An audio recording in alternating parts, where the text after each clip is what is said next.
नमस्कार दोस्तों।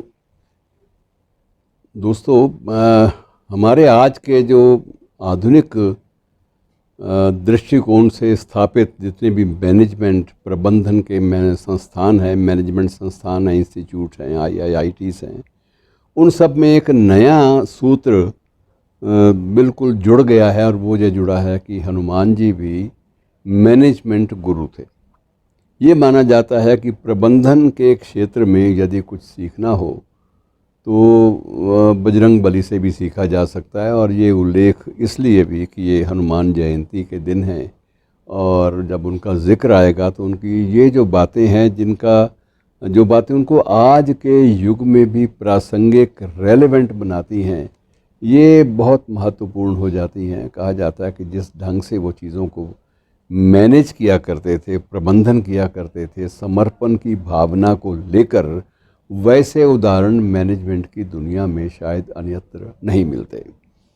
इस संदर्भ में मैं आपको ये भी थोड़ा सा आपसे साझा करना चाहता हूँ कि अब हमारे पौराणिक आख्यानों के अनुसार तो वो अमर हैं, अभी भी हैं।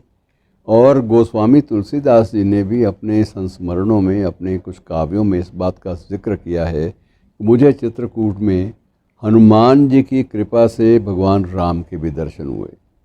लेकिन फिर ये भी बात आती है कि जो जिस रूप में किसी भी अवतार को या किसी भी प्रसंग को लेता है, उसके स्वरूप उसके सामने वही के वही आ जाते हैं। उदाहरण के लिए लोग ये भी कहते हैं, विद्वान लोग, कि एक बार गोस्वामी जी को कृष्ण मंदिर में लोग ले गए।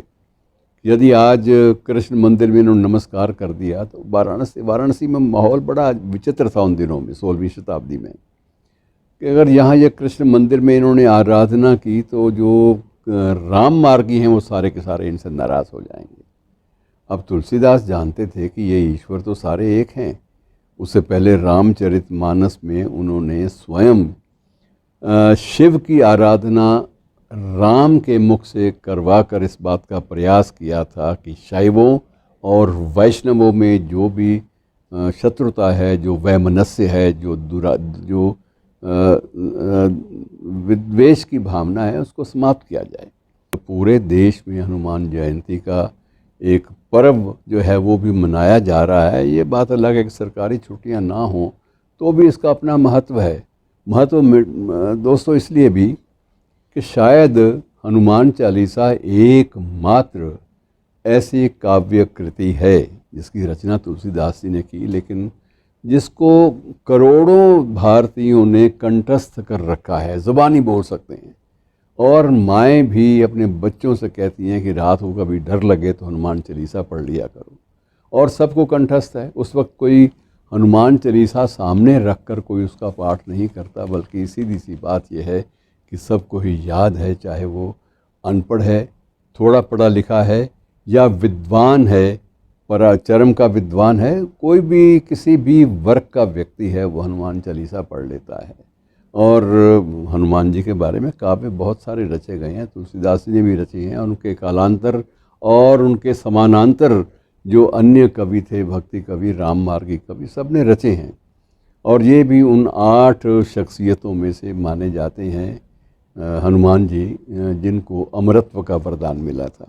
एक छोटा सा बड़ा प्यारा सा प्रसंग आता है कि जब राम जी जल समाधि लेने के लिए चले गए तो उस वक्त वो तो पीछे पीछे, तो उन्होंने कहा, राम ने पूछा कि हनुमान तुम मेरे पीछे पीछे कैसे? कहते मेरा तो आपका सदा का साथ है। तो कहते मैंने सदा का साथ इसी बात के मद्देनज़र, इसी बात को देखते हुए तुम्हें अमरत्व का वरदान दिया है। तो उसका मतलब यह है कि तुम तो बाद में भी तुम्हारी भूमिकाएं प्रासंगिक रहेंगी और तुम वहाँ मौजूद रहोगे जहाँ जहाँ मेरा नाम या जो मेरा दर्शन है, मेरी फ़िलॉसफी है, मेरा जो योग है, जो यौगिक मेरी साधनाएं हैं, उपलब्धियां हैं, राम राज्य की परिकल्पना है, वो सारी की सारी तुम्हारे कारण से और तुम्हारी देख रेख में वो निरंतर चलती रहेंगी।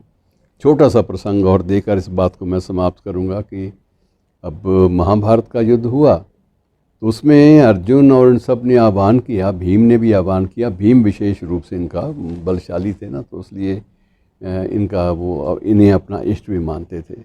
तो उन्होंने हनुमान जी से उनको याद किया कि आप तो हैं महाराज, पर महाभारत युद्ध में आप हमारी सहायता कीजिए। तो हनुमान जी ने कहा, बिल्कुल, आप लोग इतनी श्रद्धा से मुझे याद कर रहे हैं तो मैं कैसे नहीं आऊँगा।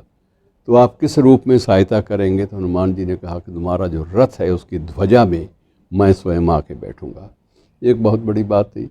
आप रामायण के जो कृष्ण के जो जितने भी कृष्ण और अर्जुन वाले रथ आप देखते हैं, सब में जो ध्वज है उस पर हनुमान जी विद्यमान होते हैं। और हनुमान जी के होने से ये भी कहा जाता है कि उस वक्त जो अग्निबाणों की या दूसरे जो शस्त्रास्त्रों की वर्षा बारिश जो थी वो उनके उस रथ पे हुई।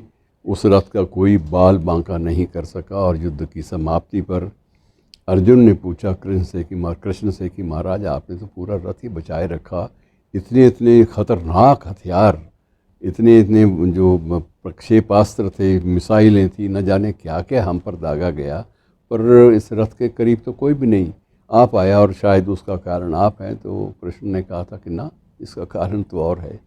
तो उन्होंने पूछा कारण कौन है? तो उन्होंने फिर हनुमान जी को संकेत किया, हनुमान जी, अब युद्ध समाप्त हो गया, आप जाइए औरों का भला कीजिए।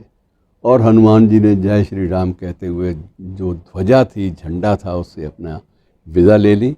और विदा लेते ही जब नीचे कृष्ण और अर्जुन बाहर नीचे खड़े थे हनुमान जी के अभिवादन के लिए, तो उस वक्त जब भी हनुमान जी वहाँ से उड़े और रथ धू धू करके जलने लगा, तो कृष्ण ने तब अर्जुन से कहा कि देखो महाराज, आपका रथ जो है वो किसी शस्त्रास्त्र का शिकार नहीं हुआ, तो सिर्फ इसलिए कि हनुमान जी मौजूद थे।